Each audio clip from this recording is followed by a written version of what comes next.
ይኸውልህ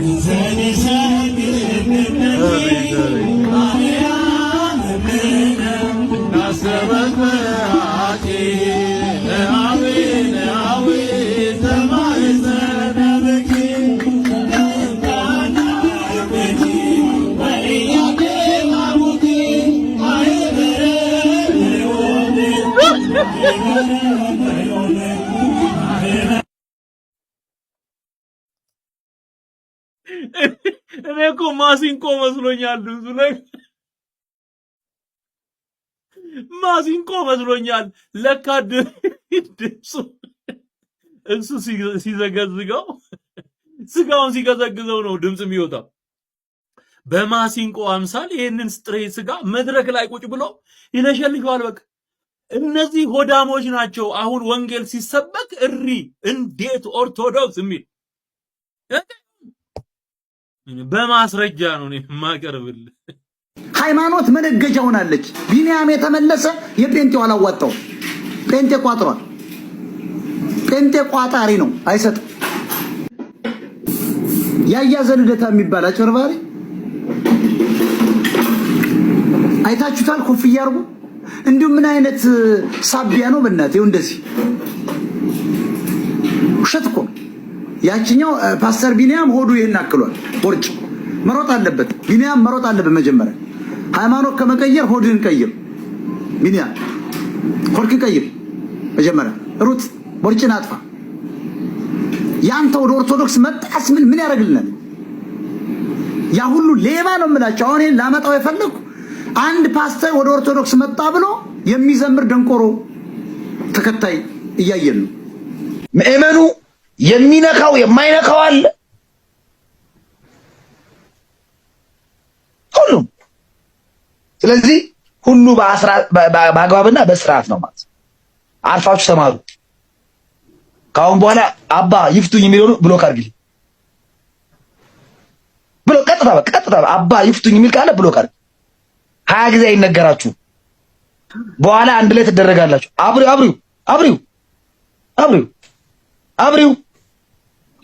አብሪው አባ ይፍቱኝ የሚለውን ብሎክ ታደርጋለሽ።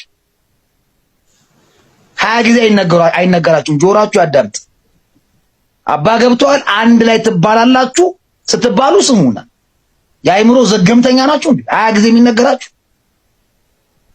ስለዚህ ሁሉ በስርዓትና በአግባብ አንድ ጊዜ የኔ ልጅ አንድ ጊዜ ሁላችሁንም እግዚአብሔር ይፍታ። ሁላችሁንም እግዚአብሔር ይባርካችሁ። ከዚህ በኋላ እንዳትጽፉ። እግዚአብሔር ይፍታ። ስለዚህ ቤተክርስቲያን የምትፈጽመው የምታደርገው ነገር ሁሉ ፍጹም መጽሐፍ ቅዱሳዊ፣ ሁሉም ስርዓት አለ፣ በአግባብ በስርዓት የሚሆን እሺ። አባሪው አይነ ስውሩን አባሪ ቀና ብለሽ ነው አባሪ። አዎ መቅዲ የምትባል አንድ ከንቱ አባሪያት እቺ የሆነች ዳፍንታ አስመሳይ ምን አገባሽ ውራጅ። እየመጣችሁ እዚህ አታሾክሽኩ። የእፉኝት ልጆች፣ የመናፍቃን የግብር ልጆች፣ ስንዴ አበጣሪዎች፣ ገለባ አበጣሪዎች፣ እድሜ ዘመናችሁን ቱሽ የምትሉ ከመናፍቃን ቂጥም አትለዩ። ቤተክርስቲያንን ከሚወጉ ጋር የምትቆሙ ወራዶች፣ አስመሳዮች። ይህን ጊዜ አንድ የምትወጂው ጋለሞታ መናፍቃን ቀሚስሽን ያነሳሽለት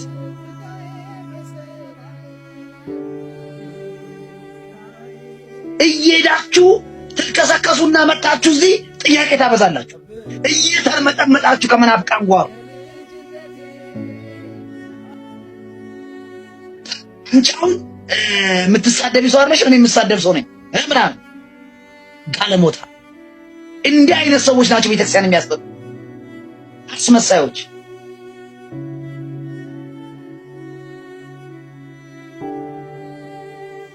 እድሜ ዘመናችሁ የመናፍቃን አሸብሻቢ፣ የነሱ ቂጥላሽ እድሜ ዘመናችሁ። አንደኛ ቆሮንቶስ ምዕራፍ 11 ከቁጥር 4 እስከ 15 ተዋህዶ ቤት አንድ ህይወት መጣ ሄደ ምንም አይመስላቸው። በጴንጤ ቤት ግን አንድ ህይወት ሲመጣ ደስታቸው ልነግርህ አልችልም። ደስታቸው አንድ ሰው ፕሮቴስታንት ሲሆንላቸው ያላቸው ነገር እንክብካቤያቸው፣ መጽሐፍ ቅዱስ ለማስተማር ሁለመናቸው ይደንቃል። በተዋህዶ ወደ ተዋህዶ መጣ ሄድክ ማንም ደንታ የለውም። ምክንያቱም አብዛኛው ጫታ ማረቂያም ስለሆነ አይደንቀውም። ና ሂድ ምንም አይመስላቸው። የትኛው ቄስ ነው ስልክን ተቀብሎ ና ወንጌል ላስተምር የሚል? ወደ ተዋህዶ ብትመጣ የትኛው ነው መጽሐፍ ቅዱስ ላስተምር ብሎ ወደ ኦርቶዶክስ ቢመጡ ሰዎች የሚያስተምራቸው? የትኛው ሰው? የቱ? ኖባዲ ኬርስ። ቢኒያም አልተመቸውም። ጴንጦች የለም ኮይን ገንዘብ የለም አይሰጡ የለም። ገና ብዙ ፓስተሮች ወደ ኦርቶዶክስ ይመጣሉ። እነ ያያ ዘልደታ የተባሉ ካድሬዎች ፓስተር መጣ ሄደ እያሉ ይዘምራሉ። ያያ ዘልደታ እንዲህ ሃይማኖተኛ ይመስልሃል ወይ? ገንዘብ አለ ኦርቶዶክስ ውስጥ፣ ብር አለ ኦርቶዶክስ ውስጥ፣ ዘረፋ አለ ኦርቶዶክስ ውስጥ። ኦርቶዶክስን አድነው በመብራት መጥተው የሚገቡባት አምኗት አይደለም። ተዋህዶ ቤት ምንም ስራ አልተሰራም። ምንም አይነት የወንጌል ስራ አልተሰራም። በጣም የሚቀረው እንደ ጥንታዊ እምነቷ ከአራተኛው ክፍለ ዘመን ጀምሮ ኢትዮጵያ የነበረች እምነት እየመነመነች አልተሰራበትም። ጴንጤ ጠላት ነው በማለት ከእንግዲህ በኋላ የሚሰማ የለም። ጴንጤ ጠላት ነው፣ የማርያም ጠላት ነው ብላችሁ ነበር የምትሰብኩት። ማርያምን እንደ ጴንጤ የሚወድ የለም።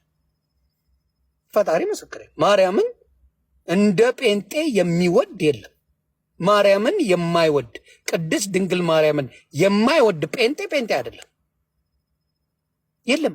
አንድ ጴንጤ አምጣና ማርያምን ብትጠይቀው በጣም ነው መወዳት የጌታዬ እናት ናት ይልሃል። ኤኒ ጴንጤ ይልሃል። አንድ ፕሮቴስታንት አምጥተህ ማርያምን ትጠላለህ ብትለው በፍጹም ቅድስት ድንግል ማርያም የክርስቶስ እናት በጣም ነው መወዳት ይላል። ግን እነሱ ጋር አታማልድም ነው የሚሏት። ተሰው መውደዱ አለ፣ ፍቅሩ አለ። ግን በተአምር ከዛ ውጪ ስለ ቅድስት ድንግል ማርያም ክፉ አይናገሩ። የተሰበካችሁት ግን ምንድነው? ጴንጤ ማርያምን የማርያም ጠላት ነው ብለ መናፍቅ ነው ተብለ ተነግሮሃል። ይህ አረቂያሙ ቄስ አረቄውን እየጠጣ እየተወላገደ የሚሄደው የነገረን ትሰማል። ሐቁ ግን እንደዛ አይደለም። ጴንጤዎች ፍቅር ናቸው። ፍቅር የመጨረሻ ፎንቃ ናቸው። ጴንጤዎች ይወዱሃል። ብዙ ቦታ ሰብከው በጣም በአጭር ጊዜ ውስጥ ኢትዮጵያን ያጥለቀልቁት ፕሮቴስታንቶች ናቸው። በምን? በስብከት አለ። በመሃል ቢዝነስ የሚሰሩ ምናምን አለ። የኦርቶዶክስ ስለማይቆጠር ነው። ወጥተ ከተናገርክ ትሞለጫለህ። በተዋህዶ ይሄ ቄስ አጭበርባሪ ነው ካልክ አለቀል፣ አይፋቱ። በእነሱ ሁሉም ቄስ መልአክ ነው።